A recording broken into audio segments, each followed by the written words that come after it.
فێستیڤاڵتان باش بەخێر بێن بەسەر چاو میوانان دۆستان خەڵکی شارە حەیاتەکە و خەڵکی کوردستان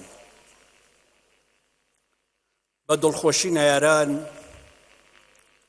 و بە ئازادکردنی گردنی نایارانی فستیڤاڵ و فستیڤاڵمان گەیاندە چوارەمین فستیڤاڵ.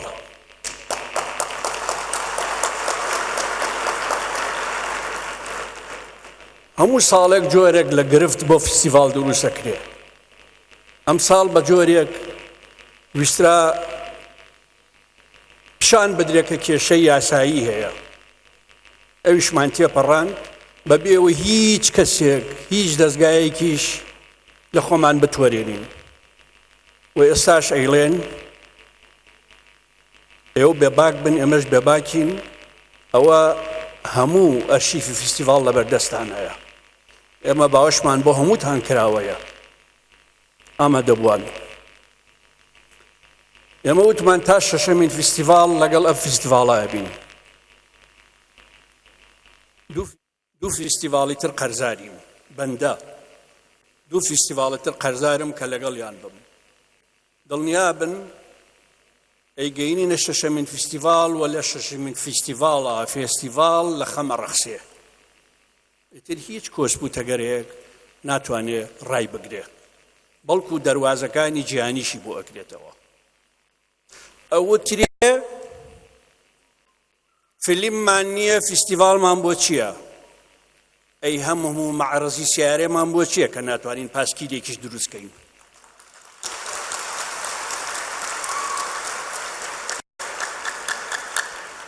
ئەی ئەم هەموو پێشەنگایە بۆ چییە؟ بۆ گیرفان لە کاتێکدا فێستیڤاڵ بۆ ویژدانە.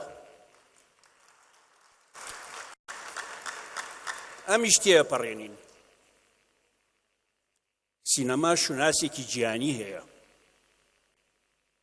کولتوری جیهانیە، سینەما ڕۆشنگەریە، سینەما شارستانیەتە، نە ڕۆشنگەری نە شارستانیەت قۆرغ ناکرێ، تەلبەند ناکرێ بە عەقڵە دواکەوتووەکان. فێستیڤاڵ بەردەوامە بێ، مێژووی سینەمای کوردی دەوڵەمەند ئەکا بە مێژوویەکی دەوڵەمەندتر و نەمریش ئەبێ. سینەما سازانی کوردستان و هونەرمەندانی کوردستان نەمرن، ئامادەبووان. تەمەنی دەسەڵات سیاسەت 2000 ساڵ پتر پێش زاینە. تەمەنی سینەما بۆ 150 ساڵێک گەڕووە. با بزانین ملیۆنەها سیاسەتمەدار و دەسەڵاتداری ملهوڕ لە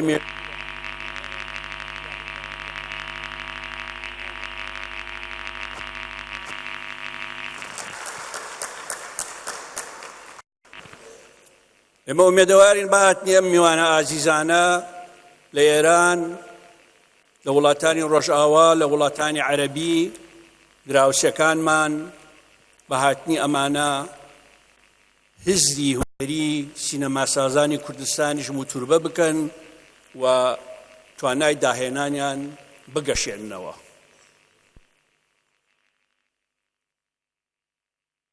ڕۆژگاریش یارمەتی دەرمانە ئەگەر خۆمان یارمەتی دەری خۆمان بین. هەلومەرجی جیهانی، تەکنیکی جیهانی، تەکنەلۆژیای جیهانی، نەمانی سنوورەکان وەکو بربەست لە بەردەممان، ئەمانە هەمووی یارمەتی دەرمانن کە ئێمە لە سەردەمی جیهانگیریە قەرەبووی سەردەمە تاریکەکانی ڕابردوو بکەین و ببین بە خاوەن سینەما فێستیڤاڵی باشتر لەمە.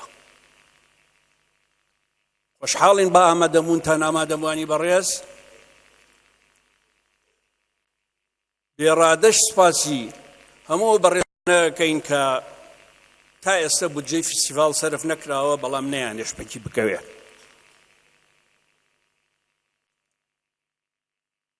بە پەک نەخستنی فستیڤاڵ لەلایەن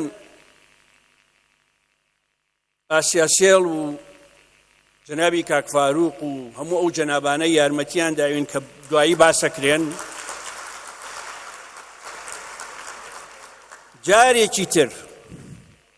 جارێکی تر سەلمێنرایەوە ئەم شارە هەر شاری حکومەت و قوربانی نییە، هەر بەڕاستی شاری داهێنان و پایتەختی ڕووناکبیریە.